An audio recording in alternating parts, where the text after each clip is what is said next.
అనకాపల్లిలో శుభప్రదం shopping mall. సినీ నటులు మానస వారణాసి మరియు శ్రీదేవి చేతుల మీదుగా గ్రాండ్ ఓపెనింగ్.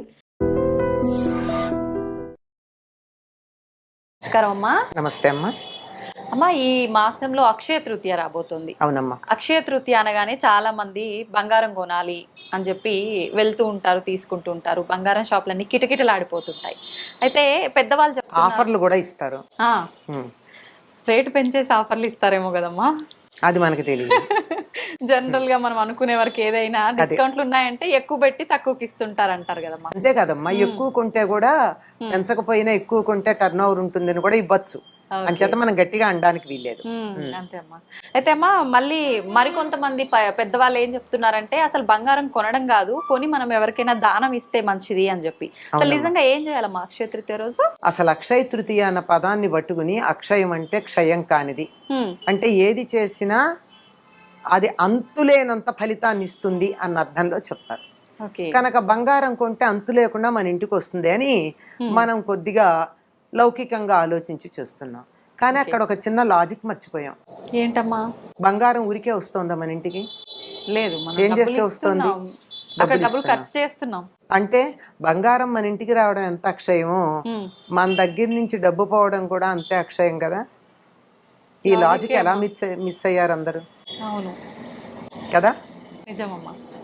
మీరు కొని నాకు ఇస్తే నాకు అక్షయంగా వస్తుంది. అవును. కానీ నేను డబ్బు పెట్టుకుంటే నాకెలా వస్తుంది? అంతే కదా. అంచేత ఈ లాజిక్ ఒకటి గుర్తుపెట్టుకోండి. ఏం చేయాలో చేయక్కర్లేదో నేను చెప్పలక్కర్లేదు, మీరు అర్థమైపోతుంది. మొదటిది అసలు అక్షయ తృతీయ అంటే ఏమిటి? అక్షయం, ఈ రోజు ఏం చేసినా ఫలితం అక్షయంగా ఉంటుంది. ఫలితం అక్షయంగా ఉంటుంది అంటే నేను చేసిన పనికి నాకు ఇంత పని చేస్తే అక్షయమైన పుణ్యం వచ్చింది అనుకో, ఇంత పని చేస్తే ఇంతే పుణ్యం వస్తుంది. కానీ అక్షయంగా పుణ్యం, ఈ రోజు కాస్త మంచి పని చేస్తే అక్షయంగా పుణ్యం వస్తుంది. అంటే ఏం చేయాలి? నేను పుణ్యం వచ్చే పనులు చేయాలి. అందుకని ఈనాడు ఏం చేయాలని చెప్తారంటే, ఈనాడు ప్రపాదానం చేయమన్నారు. ప్రప అంటే చలివేంద్రం. చలివేంద్రం అంటే ఉచితంగా అందరికీ మంచినీళ్ళు ఇవ్వడం. ఓకే. పూర్వం చలివేంద్రాలు ఉండేవి కదా, పెద్ద కుండలు పెట్టి ఆ కుండ చుట్టూతా బట్ట చుట్టి నీళ్లు చల్లుతూ ఇలా కాడ ఉన్నటువంటి గట్టి దాంట్లో నీళ్లు తీసి అందరికీ ఉచితంగా నీళ్లు ఇచ్చేటటువంటి పద్ధతి. దాన్ని ప్రప అంటారు సంస్కృతంలో. తెలుగులో మనం చలివేంద్రం అంటాం. నీళ్లు ఉచితంగా ఇచ్చేది. ఇది నేను చేయలేకపోవచ్చమ్మా. నేను పని మానుకుని 4 కుండలు పెట్టుకున్నంతవరకు నేను చేస్తా. 4 కుండలు పెట్టమంటే పెడతా, నీళ్లు పెట్టమంటే పెడతా. కానీ అక్కడే కూర్చుని నీళ్లు పోస్తూ కూర్చోమంటే నేను చేయలేను కదా. అందుకని దానికి ఒక మార్గం ఏం చెప్పారంటే, ఇంతకు ముందే ఒక కుండ కొని 4 రోజులు దాంట్లో నీళ్లు పోసి కడిగి శుభ్రం చేసి, ఎందుకంటే కుండ వెంటనే వాడరు కదా, 4 రోజులు నీళ్లు వాడకూడదు అందులోది. దగ్గు జలుబు చేస్తుంది. 4 రోజుల పాటు కుండలో పట్టినటువంటి నీళ్లు వేరే దానికి వాడుకోవచ్చు. మొక్కలకు పోయడము దానికి వాడాలి, తాగడానికి వాడరు. ఆ తర్వాత కుండ మీద మూకుడు కూడా తీసుకోవాలి, అది కూడా మట్టిదే. తీసుకుని ఈనాడు దాని నిండా నీళ్లు నింపి, వీలైతే సుగంధ ద్రవ్యాలు వేసి, అంటే యాలకు పొడి, కొద్దిగా పటికి బెల్లం, మరి తీపిగా కాదు, ఊరికే. అంటే మనకు అన్ని నీళ్లు రుచిగా ఉండకపోవచ్చు కదా. అంచేత అటువంటివి ఏదైనా సరే సుగంధ ద్రవ్యాలు వేసి, ఇంకా చాలా ఉన్నాయి నీళ్లలో వేసే సుగంధ ద్రవ్యాలు. ఏమేస్తారు? ఇంకా ఒక్క మల్లెపువ్వు వేయండి అమ్మా, నీళ్ళు ఎలా ఉంటాయో మీరు చూడండి. అవునా అమ్మా?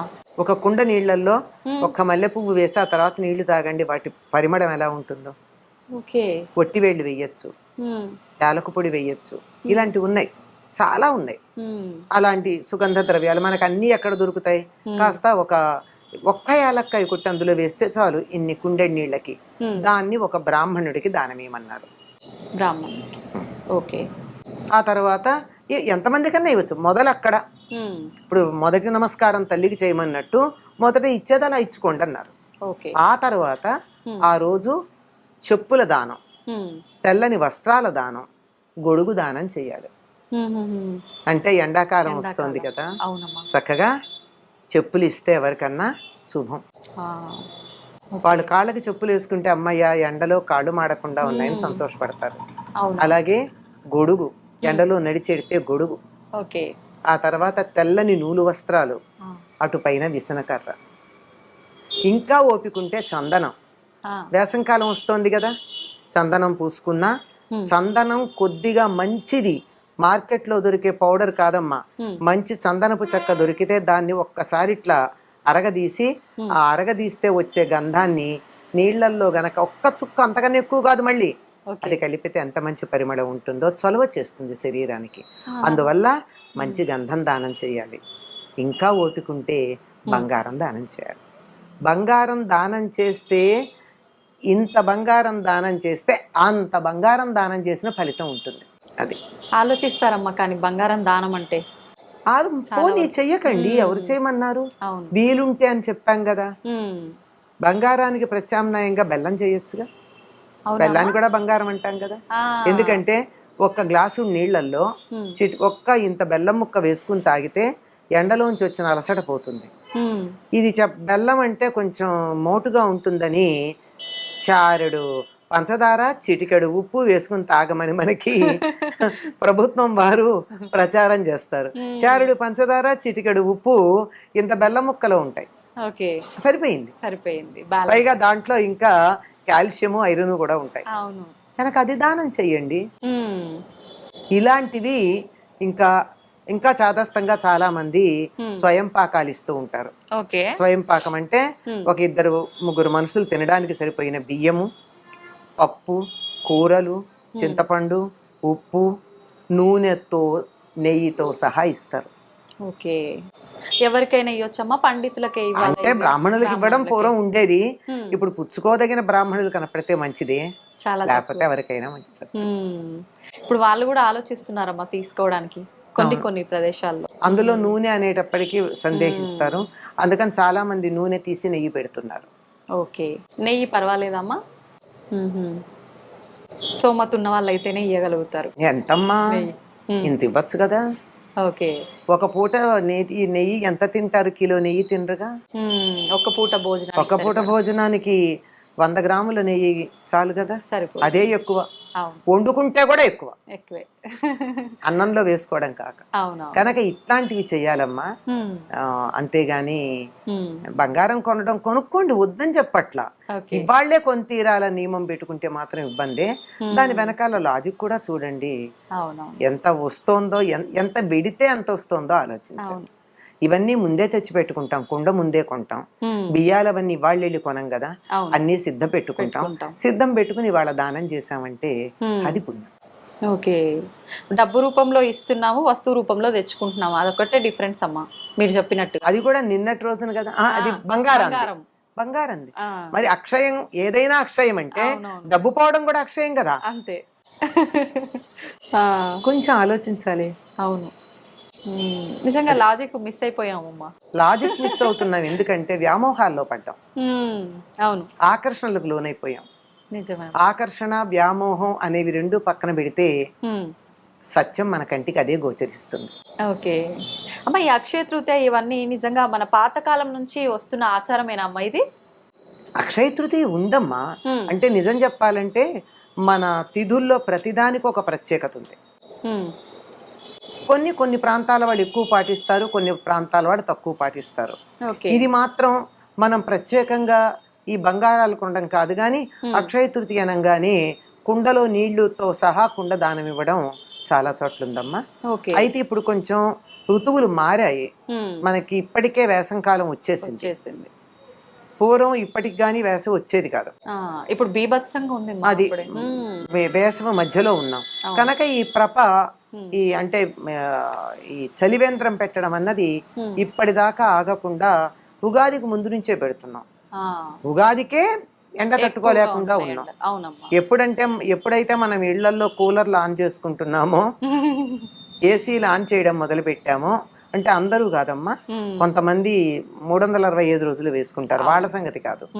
మనలాంటి మధ్యతరగతి వాళ్ళు అవసరం ఉంటేనే వేసుకునే వాళ్ళు ఎప్పుడు మొదలు పెట్టారో అప్పటి నుంచి ఈ ప్రపాదానం చేయడం అన్నది చాలా ముఖ్యం. ఇప్పటిదాకా ఆగక్కర్లేదమ్మా. ఇప్పుడు ఉన్నదానికి ఇంకో కుండను జోడించవచ్చు మనం, అంతే. అమ్మా, అక్షయ తృతీయ అంటే దానం చేయడము, కొనుక్కోవడం ఇది ఒక్కటేనా, లేదంటే పూజల విషయానికి వస్తే ఏమైనా ప్రత్యేక పూజలు చేయొచ్చు? అంటే విష్ణువుకు పూజ చేస్తాం అంతేనమ్మా. ఓకే, ప్రత్యేకమైన పూజలు అయితే ఏముండవు, మనం ఈ రోజు అంటే చేసుకున్నట్టుగా. కృష్ణుని పూజించాలి, విష్ణువుని పూజించాలి అని చెప్పడం ఉంది అంతే.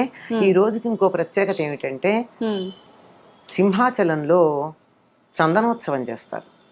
ఓకే, అక్షయ తృతీయ రోజు. అక్షయ తృతీయ రోజున ఆహాహా.